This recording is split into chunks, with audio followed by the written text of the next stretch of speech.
तो आप लोगों को जय श्री राम, जय राम, जय जय राम।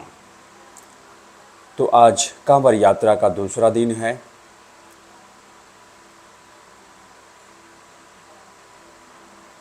तो दूसरे दिन सबसे पहले उठते हैं, उसके बाद अपनी यात्रा आरंभ करते हैं। तो इस प्रकार से आप देख सकते हैं, बहुत से लोग अपनी अपनी यात्रा आरंभ करते हैं। फिर उसके बाद यहाँ पे एक आश्रम है, इस आश्रम को पार करके आगे बढ़ते हैं। यह रास्ता जो है इसी आश्रम से ही जाता है, बड़ा ही अच्छा लगता है। फिर उसके बाद आगे बढ़ते हैं तो एक पहाड़ मिलता है, बड़ा ही अच्छा था। तो यहीं पर अपना जो है प्राणायाम करते हैं। तो प्राणायाम में वही सबसे पहले वज्रासन, फिर उसके बाद अनुलोम विलोम प्राणायाम, फिर उसके बाद वीरासन का अभ्यास करते हैं। फिर उसके बाद ज्ञान मुद्रा का अभ्यास करते हैं। इसके बाद कपाल भारती प्राणायाम का अभ्यास करते हैं। यहाँ पे प्राणायाम करने में, व्यायाम करने में बड़ा ही आनंद आ रहा था। वैसे ही पर्वत है, चारों तरफ प्राकृतिक के सुंदर दृश्य थे और यहाँ के कण कण में शिव जी हैं। तो इन सभी का आनंद लेते हुए, भगवान के चरणों का प्रसाद लेते हुए प्राणायाम करके यहाँ से आगे निकल जाते हैं। तो यहाँ पर ठहरते हैं और यहाँ पर पहुँचकर सबसे पहले शरीर को ढीला करते हैं, क्योंकि इसके बाद हमें अधिक से अधिक व्यायाम करना होता है। तो शरीर वैसे भी थकी हुई है, क्योंकि लगभग 80 किलोमीटर चल चुके हैं। फिर भी दिनचर्या का पालन करना है तो करना है। तो शरीर को सभी प्रकार से ढीला करते हैं, स्ट्रेच करते हैं। फिर उसके बाद चक्रासन करते हैं और चक्रासन में ही सपाट लगाते हैं।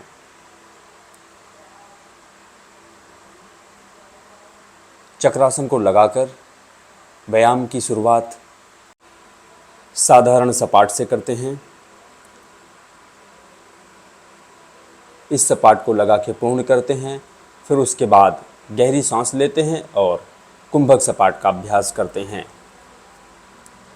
फिर इसके बाद स्कैपुला सपाट का अभ्यास करते हैं। इस सपाट को लगा के पूर्ण करते हैं। फिर इसके बाद अपना वही हिंदू सपाट लगाते हैं।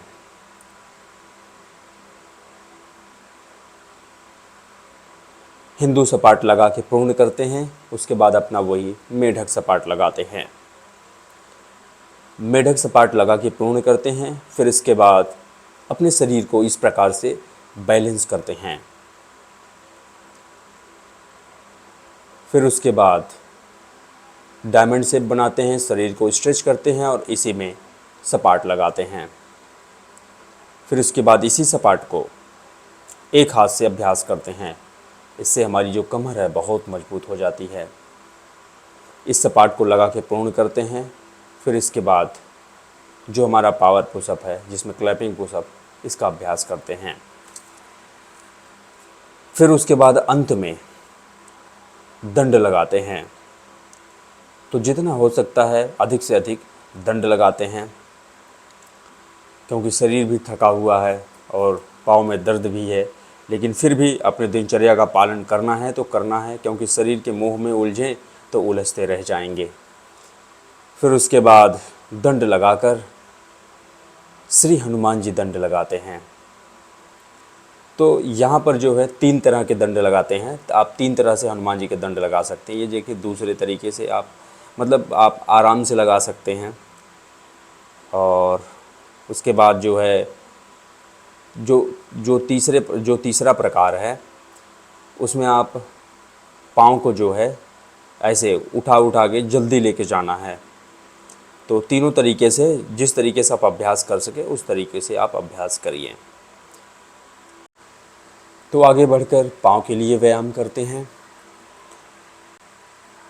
साधारण दंड बैठक लगाते हैं। फिर उसके बाद इसी पर्वत पर वही साधारण सपाट लगाते हैं। तो आज का व्यायाम यही समाप्त करते हैं। तो अभी जो है रात्रि के लगभग 9 बज रहे हैं, तो यहीं पर ठहरेंगे। तो चलिए आप लोग मेरे साथ मिलकर बोलिए, सियावर रामचंद्र की जय। हर हर महादेव, जय शिव शंभो।